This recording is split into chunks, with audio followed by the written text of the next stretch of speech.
No. So yo. I went back home and I was like, I'm not gonna speak Spanish. So I had a wedding in Argentina and I didn't speak Spanish for years. I thought, you know what, how I'm gonna prep for that.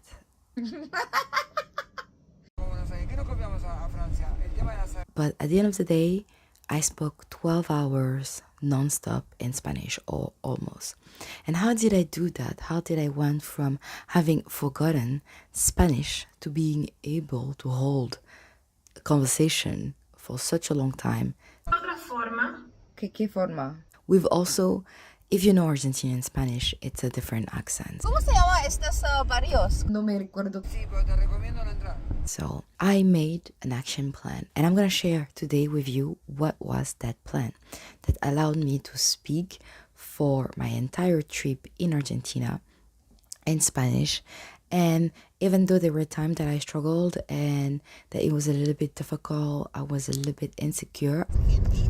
No, la empresa. Entonces es como una sorpresa todos esos tiempos. Exacto. Exacto. I had a conversation with a volcanologist in Spanish about a volcano in my island, but also about the Patagonia region. 100% in Spanish, and honestly, it has kind of been the best memory. Hi and welcome or welcome back to my channel. Here we talk language tip, productivity, and living abroad. And on today's video, I wanted to approach how I managed to kind of revive my Spanish after years of not speaking Spanish at all. And it kind of started with the big trip that I was planning. So if I go back into my background, I am French, like a French speaker, and I studied Spanish in school. I think it started around 12, 13 years old up until high school. And then I went to university. I also did semi-certificate in Spanish, but my Spanish teacher was very sick, so we barely had any Spanish. We mainly had English. And so from that moment that I left the 2 years of Spanish, after uni, in total, it was around 7 years, more or less, of Spanish. But I didn't speak Spanish, or I almost never spoke Spanish after that. I went to a trip a year ago in Costa Rica, and I was struggling so much with my Spanish. I was afraid of talking. I was always switching in English. And I realized I cannot do that. It is not possible. I've learned Spanish, I understand Spanish, why I cannot speak it? Then this is the difference between active and passive language. And we all know that, okay, it is easy to understand or even to recall one specific word, but it's very difficult to output. Output can be very difficult even if you know a lot of the language. So I decided I am gonna make a plan because I had a wedding to attend in Argentina, and I also managed to spend almost 4 weeks there. So when I knew that this is gonna happen, most of the people who speak Spanish, I started first to assess, okay, what was my biggest issue? As I mentioned, I know Spanish, I can understand, I can kind of read Spanish, but it's very difficult for me for the output. So it was a very simple thing. I started to take language tutoring. And yeah, this video is not sponsored, but I use an online platform like Preply. And I started with one teacher, one tutor, and she had good, like, how would I say, we had really good conversation, but I could see this is not what is gonna help me, because every time we were doing the classes, I was telling her, okay, what was my struggles, what was the issue that I was having, and we were trying to have conversation with her. I mean, I was trying to have a conversation with her, but it was very still difficult. I was learning new vocab, but I was not improving. then I realized I need to understand exactly what are the things that I want to improve, and I need to find a tutor or a professor that's gonna help me kind of overcome this. And my biggest issue was talking in the past, and it's still my biggest issue. And I think you should not kind of go with a very negative mindset of, okay, this is what I cannot do, and until I can do that, I cannot speak the language.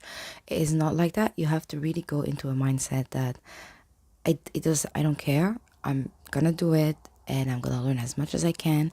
I'm gonna make mistakes, but it's not gonna change the fact that I'm still gonna be able to have a conversation. So I decided that I'm gonna switch teacher. It is very difficult because it's like, okay, you start having tutoring session with someone and they do their best, but sometimes their teaching style or the way they tutor is not really catered to you. Then I found another tutor.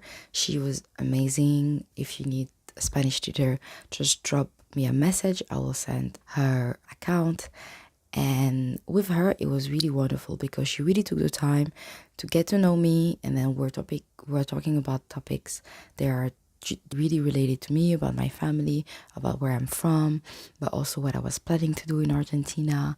And we would do exercise at the first part of the tutoring, and then at the second part, what we will do is that we will just hold a conversation and talking, and she would regularly correct me in a right way. Llegaba a lunes de la noche. Sí. Llegué. Llegué. Ajá. Right, she was very positive, very engaging. So basically the plan that I did is that I think a month before the trip, I started to have those conversations with her. I started, okay, remembering how do I use the past tense, like trying to fill in the gap of what my language is missing. So that was kind of like the prep before. I really don't recommend, if you cannot commit to something more, I don't recommend to overstimulate yourself or overwhelm yourself with information, with study.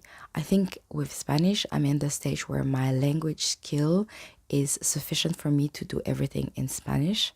And I think I rather understand via the context and via repetition than going back to a book. Sometimes it's important just to read one rule if you cannot remember. But if your goal is to really kind of unlock that blockage that you have with speaking, that's the best way. Because really, I was struggling so much, and I went through this process, and I could talk 12 hours, 4 hours nonstop in Spanish, different topic, people with different accent. And I will also put some extra clips. Some of the accents were very difficult, especially the first time I landed, and then the guy was speaking in Spanish, but like very difficult one. He was speaking so fast. It was very hard.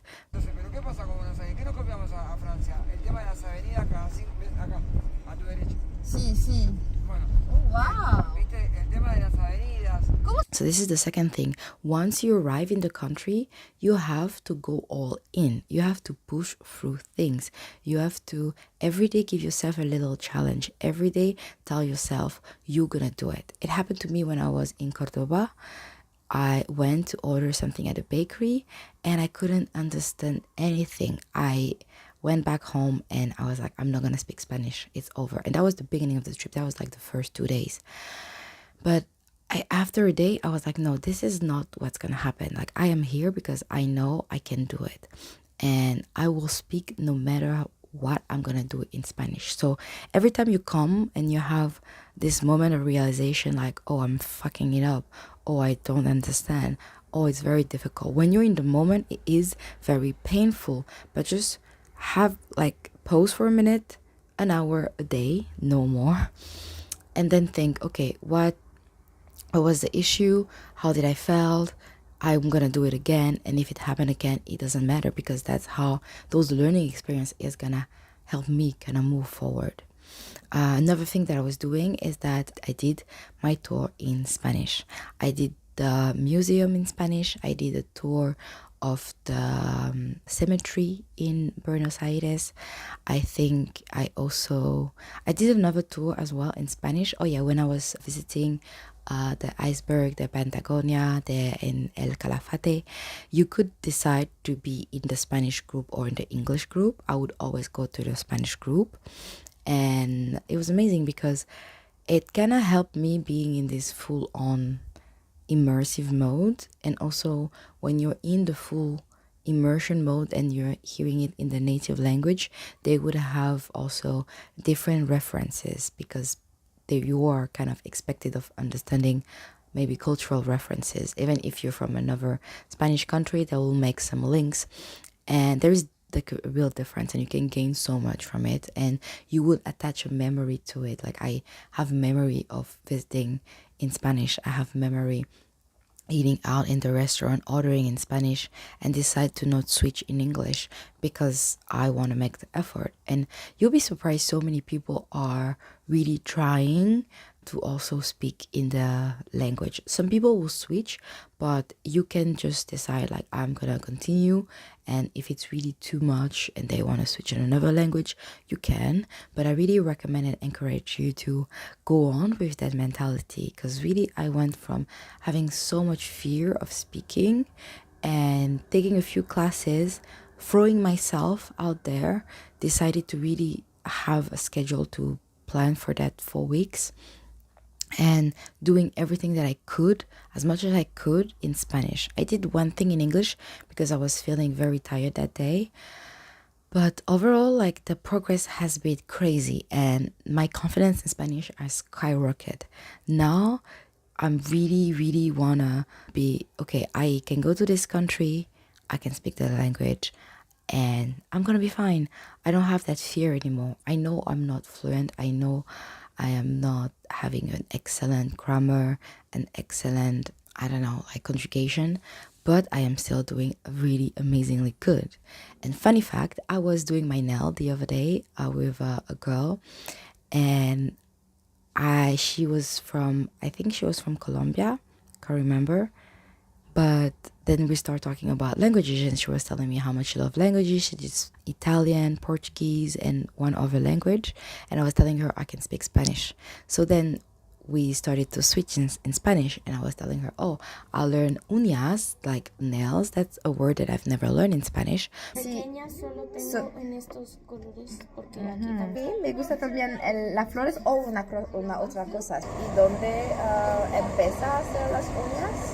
Sí, de España. Mi abuela en Colombia. But because when I was in Buenos Aires, I had to do my nails, and I had to also understand that they're not using the same technique and same product, so it's different word, right? And then we had a whole conversation in Spanish.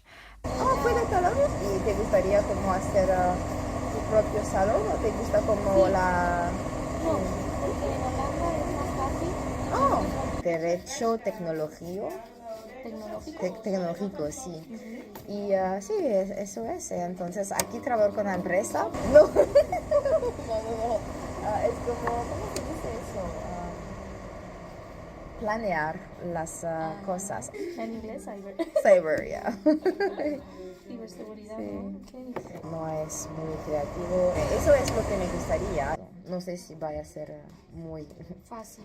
Bueno, nunca se sabe. Sí, voy a aprovechar. Nunca sabes. Sí. Tienes que intentarlo. This is something that would not have happened if I didn't push myself through that trip in speaking in Spanish.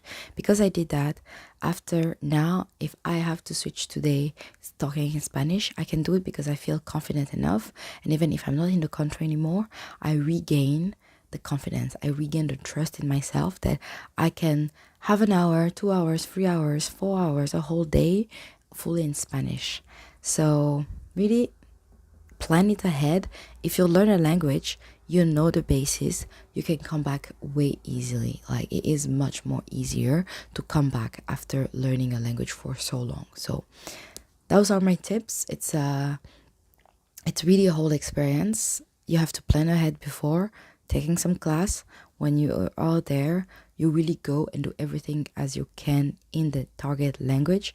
And after that, don't forget, if you meet a native speaker, give it a try. talk, sometimes they are really like enthusiastic about it, and they will talk to you in their native language. And I think it's fun, especially, you know, if you're working with someone and then you talk to them, and they will enjoy it. Sometimes it can be little things. After I went to Thailand, Kap Kong Ka, I learned how to say thank you. And the masseuse, she was really happy that I could say it. So yeah, these are things that are very important when you're relearning a language or you're trying to bump it up. So I hope those tips were helpful, and I'll see you on the next video.